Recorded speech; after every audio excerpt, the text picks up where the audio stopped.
Okay, hi, my name's Hani. I'm a doctor from London. If you're new here, I make videos on skincare and like other miscellaneous things about like applying to medical school and like just various educational things, but skincare is my forte, I would say. Why I suddenly just decided to be a YouTube fave, but here we are. You're not about to go on this flight, sis. I was interrogated for just under 2 hours.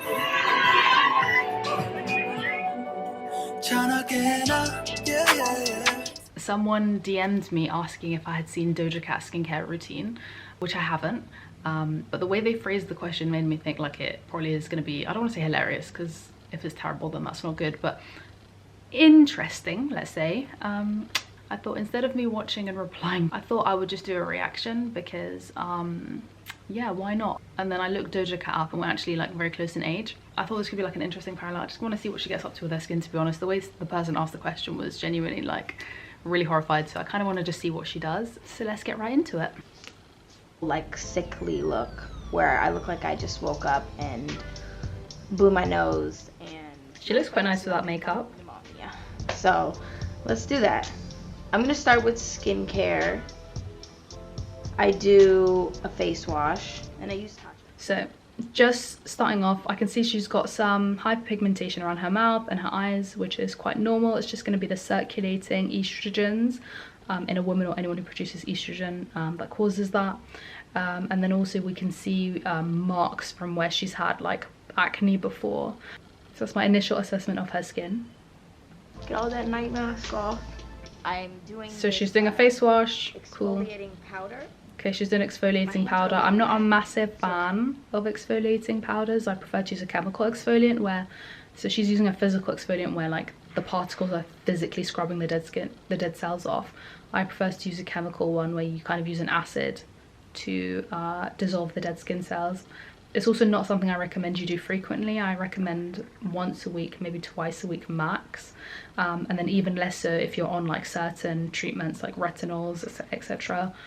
Which accelerate the skin turnover anyway. But yeah, let's continue. Turns it into a paste. All right, now you look like the Michelin Man. That's a good thing. I do this like twice a day. I'm gonna rinse it off. Then after this, I dry my... Oh my god, she literally after I went into my rant about how you should do this once a week max, maybe twice a week at push, she does this twice a day. I am horrified. Let me put this down. I'm horrified for a few reasons. So first of all, moisture barrier on mute. Moisture barrier dead, gone, finished. So your moisture barrier or your lipid barrier is a layer of your skin where it's like dead skin cells and lipids, which are fats essentially. So it's basically, imagine you've got dead skin cells as the bricks and you've got fats as the cement holding the bricks together. And that layer of your skin is so important. It keeps water in, it prevents microorganisms like bacteria that cause acne from getting in. So having a really good lipid barrier, actually, if you can just make sure that your lipid barrier is intact and healthy, you'll have skin that's less inflamed, that gets less acne, because you know it's a hostile environment for microorganisms to grow on. And sis is just scrubbing it away twice a day every single day. Like, what lipid barrier? First of all, like her skin, having done a face wash and then this exfoliation that she does every day, like her face must just hurt at all times. And that, to be honest, is probably a big reason why she has this acne, because her skin doesn't have any means of self-defense. Like, your skin is essentially porous. It's got all these gaps in it where microorganisms can just grow. So she needs to stop doing that immediately, essentially. Face off and I make sure it's super dry. So I use this peel. I don't use any other peel. Please tell me she's not using it on her face. Oh my god, she just put a face peel on. I don't know what, like, what are you peeling at this point? What's left? You exfoliated it away. But that is literally a horror movie. You said it. And it should look all grainy and crazy. Yo, that's tragic. I can't believe no one, like, it's not the point of being rich and famous. Like, people, you can have advisors in every single department in your life. Like, I'm sad that no one has told her that literally all of this is so bad for her face. Do that. I dry my face and then... Please don't tell me more nonsense. Okay, more nonsense as predicted. I would think this woman was trolling us if I wasn't watching her do it to her face right now. Like, her face must be so painful. Okay, let me tell you why witch hazel is not the one. And it says a toner, and she sprayed it all over her face. So let me tell you the tea on witch hazel. So witch hazel is an astringent. So what that means is it dries your skin out essentially. The way it does that is it produces tannins, which are an antioxidant, and what they do is they cause a local constriction of the tissues in that area and the cells. So what happens is when you put witch hazel on your face, it causes all the cells and tissues to shrink up a little bit, and that's why if you've ever tried it, you'll get that really tight feeling when you put it on. And the reason that people really enjoy using it, especially when they have acne or like big pores, is that constricting effect of what it does to the kind of the cells means that pores, everything gets a bit constricted, pores look a bit smaller, pimples look less big. It's actually not doing anything for the pathogenesis of the acne. It's not doing anything for the step before that, like what caused the acne. It's not doing anything of that, but it can cause like a local effect where actually maybe your pores look a little bit smaller, or your pimple looks a little bit smaller while the witch hazel is on your face. So while I personally don't think it's something you should be using at all, because we don't want to dry your face out, that's not what caused the acne. Having a face that wasn't dry enough isn't what caused the acne, therefore drying it out isn't going to get rid of the acne. But I do think that it can sometimes be used as a spot treatment if you want. Like, that's the only time I think it's kind of okay to use, if you just put it on the places where you've got the enlarged pores, you've got the pimple, and then, you know, you can have that cosmetic effect where it looks better while the witch hazel is on. When you wash it off, back to square one, to be honest. And sis just sprayed it all over her face like it was nothing. Like, I literally, my sticking point is, what is the point in being rich if this nonsense still occurs? Like, I thought that was like one of the pros of being a celeb, but kind of prepare it for everything else. I'm like, let me pause this again. This woman woke up and chose violence. Like, why is she doing all of these things to her face? Anyway, like a base, I put a base after the base. So this is an essence. I do like a few drops, but it's very watery, and then you just rub that around. When you slap your face, you're bringing kind of the blood to the surface. So then after that, you do a serum. I do like one of those, and then go crazy. Then after I do my serum, I do my eye cream, like that much. Boom, swirl it. You're supposed to be pretty gentle, but I'm not, and I use it as a lip balm. After that, my cream.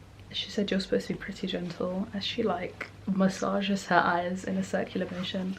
This woman is a troll, first of all. We need to laugh. I think this is just a joke, but yeah, as she said, we do need to be gentle. When you apply eye creams, the ring finger has like the least strength. It can't apply that much pressure, so that's a good finger to use. In general though, eye creams, they very rarely have a high enough concentration of actives to be doing anything special to your eye. They're generally just face creams in a small cute bottle, in a small cute tube or whatever.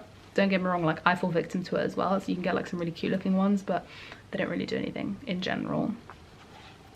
So yeah, I'm not the biggest eye cream fan.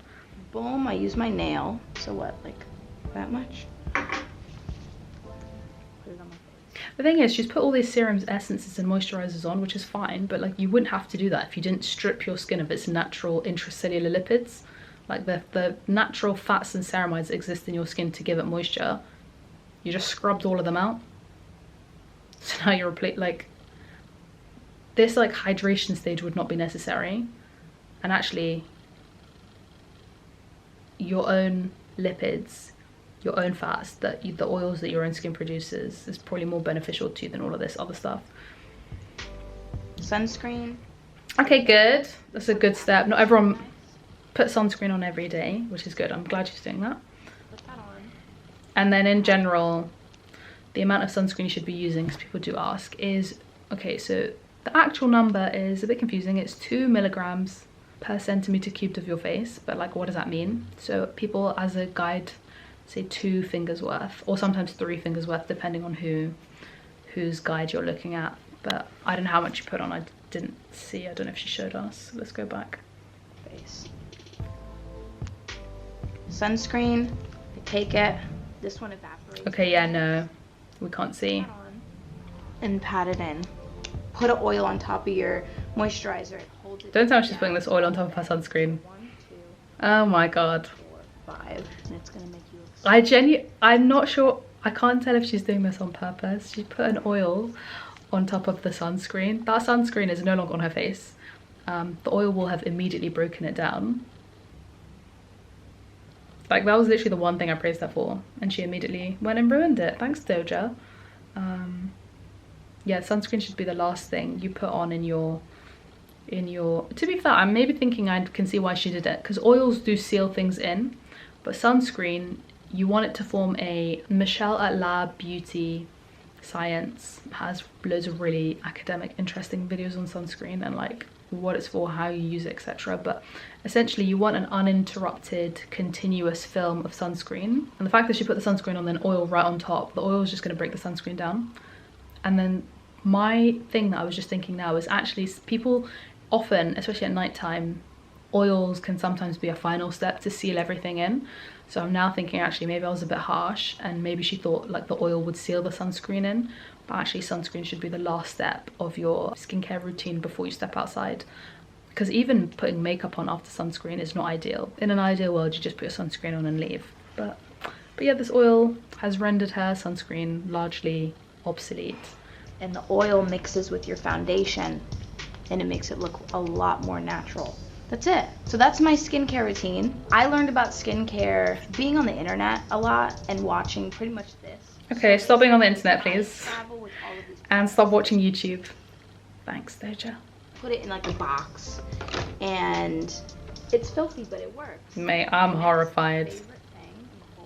And okay, so now she's just gonna do her makeup. This works better than anything I've ever tried for my beauty blender, and I put it on my beauty blender. I go stupid. I roll it around and then I just keep going like this, right? Why the?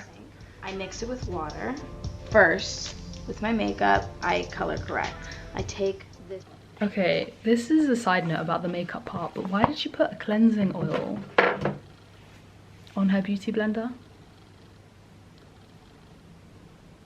This woman is so chaotic. So was she just cleaning the beauty blender?